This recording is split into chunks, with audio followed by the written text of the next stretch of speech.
All right, guys, this week's rundown of the assignment is going to be very quick, very simple. You should be, by week 4 now, you should be pretty good at this, just following the format. For those of you who are, just getting started because you kind of took the first few weeks off, welcome. That's why I'm still doing these videos. For the rest of you, there are a couple of key things. One, for those of you who have been filling out your exit slips the last 2 weeks, thank you. I actually do listen to you. I do read what you put. A few of you I've even emailed about your feedback. If I haven't, it's probably because what you put on there was, hey, I'm not having any problems, or, I'm really enjoying mythology, things like that. But for those of you who have brought up issues, hopefully I can tackle those things with you and try to figure it out. Um, just quickly going to walk through the slides like normal. Um, if you are listening to me right now, that means you followed slide 2 and Al Roker doesn't have to keep staring at you. You're good to go. Our learning targets haven't changed. The content has. Um, let's go to step 1. I mean, you should always start with step 1. That's why it's labeled number 1. One of the number 1 things that I've been seeing in your exit slips when it comes to the time capsule project, you want less words, you want less entries. Tell you what, I'm going to do both. We're going to go down to 2 entries per week, minimum of 2. If you still want to write 3, go for it. Some of you are really enjoying this. So, actually, about 20% of the total people who've been turning in their exit slips, and yes, again, I actually read them, about 20% of you are saying that it's your favorite part of what we're doing right now. So if you want to keep working on those and doing 3 per week, that's up to you.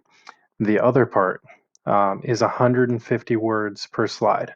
So I have taken it down by about 25%, a minimum of 150 words. We'll see how you do with that.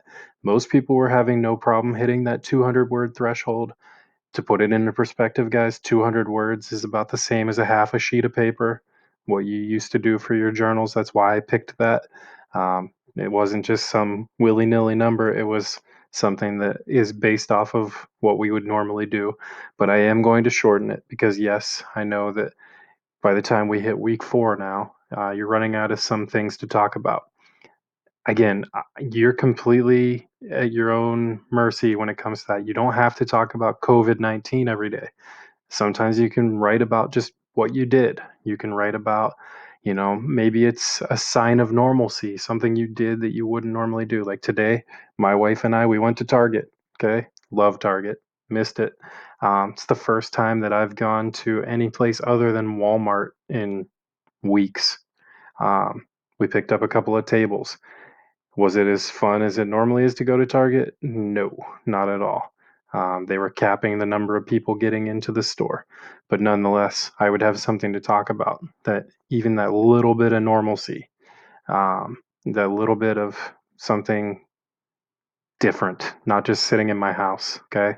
It doesn't always have to be award winning writing. It doesn't always have to be the most exciting thing ever. Nobody's really doing anything all that exciting. But if you are, share it, okay? But anyways, listening to your guys' feedback, we're gonna go down 1 entry per week to 2 total per week, and 150 words each time. I don't think anybody can complain about that. So don't keep complaining in your exit slip saying, "Oh, can we do 1 and 100 words?" You're in 7th grade, not 2nd grade. Remember that, okay? Next, just like last week, you have 3 myths you're going to read. The first is the myth of Pandora. You guys, we've already talked about her a little bit. Um, you're going to see how her curiosity uh, is the reason that you could argue Pandora caused the COVID-19 crisis, the coronavirus outbreak, but we'll see. Um, you do have a Padlet. This one is not about love. Um, well, it kind of is, but I'll let you guys figure that out when you get there. Remember, most of you this week did an awesome job on Padlet. Please remember to include your name in the subject line or at some point in your entry each week. I'll show you right now. Each week, if I turn one of these orange, it's because somebody forgot to include their name. Or in Carla's case, she just forgot to finish her essay. But anyhow, This anonymous, if you don't sign up and create an account, which you absolutely can do if you notice. Uh, do I have any at the top here? Yeah, DJ. Of course, it's DJ. But, anyways, he actually created an account so he doesn't have to go through and put his name every time. Same thing with Amaru, but Amaru only did that because he screwed up a few weeks ago. But, anyhow, Weston, good job. But yeah, most of you are starting to figure that out. If you haven't already, go ahead and create an account so that we don't have any more of these orange ones. Also, if you're watching this and you're like, hey, that's mine, go back and put your name on it, please, so I can give you the grade that you earned. Anyhow, back to the video. Yeah, please complete the third quick write. It'll be on Padlet like always. Um, I'll show you it actually. This one is, in the story of Pandora, hope is captured in the jar. Do you believe the writer intended hope to be a blessing or a curse? Do you believe people in today's world have hope or not? Explain. So it's not as fun as the last couple, but I think you'll still do well with it. The other two myths we'll be reading are Demeter. This one's about Demeter losing her daughter Persephone, and you'll see how that goes. And the step 5 is the story of Psyche and Eros. All three of these stories are about love, sometimes between children and their families, sometimes between man and woman. But in all three stories, you see love and the issues that can come from love. Hence the title of our unit, The Perils of Love. I don't even know where to begin when it comes to step 6. I have used multicolored highlighting this time. I have included the words study, study, study. You see Arthur's fist here.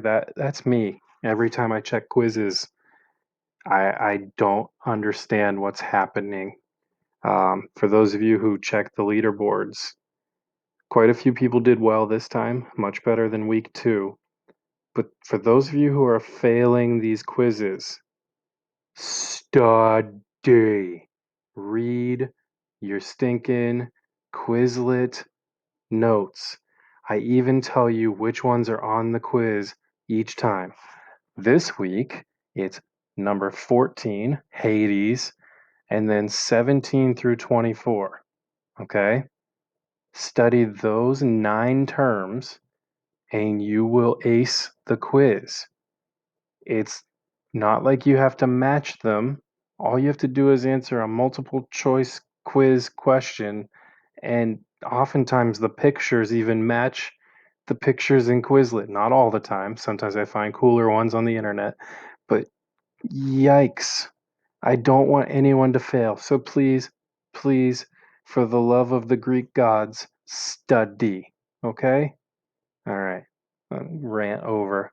And then, yeah, there's the link to quizzes. Again, do not take the quiz until you have studied. I don't know how much clearer I can be on this. Yep, I'm done explaining. And then the last step, don't forget this exit slip. If you hear me talking about that in this video and you're like, what's an exit slip? It's on step 8 directions down here. Okay. You click the link, it takes you to a Google form. All you have to do, put your name, click on all the things you actually have accomplished from modules 2, 3, and 4. Starting next week, I'll probably just do the current week, but this is really just to get people caught up. So for those of you who have been doing everything, I'm sorry, just check the boxes. But this is really kind of it's more for you than it is for me up top. But where I've been getting real feedback, like I told you, is down here. I changed the questions this week because a lot of you are just getting lazy and being like, oh, nothing can be improved. Good job, Mr. Garland, you're great. But how is your time capsule project coming along? I know from some of you how it's going because you actually attached it like you were supposed to if you followed last week's directions. Then which mythological character can you relate? Yeah, I'm gonna have to change that. Can you relate to the most and why? And then what's one thing you learned this week in ELA? Not difficult questions, nothing too crazy. Just answer them. It's easy, easy assignment. and it helps me a lot. Again, I'm human. I'm doing this at 11:27 at night on Saturday. So anyhow, I am done talking.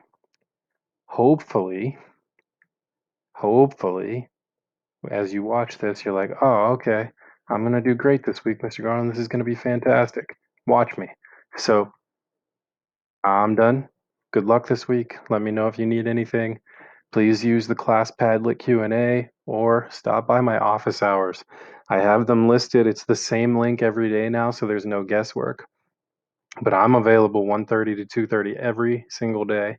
I have not missed them myself, but I have not seen another living soul outside of our Quizlet review sessions, um, except for the first week. I saw a few people then. So hopefully that means that you're all understanding what I'm asking, but based off the grade book, and not so much. So if you need me, let me know. I can't solve a problem I don't know, or if I can't solve a problem that I don't know exists. All right, bye.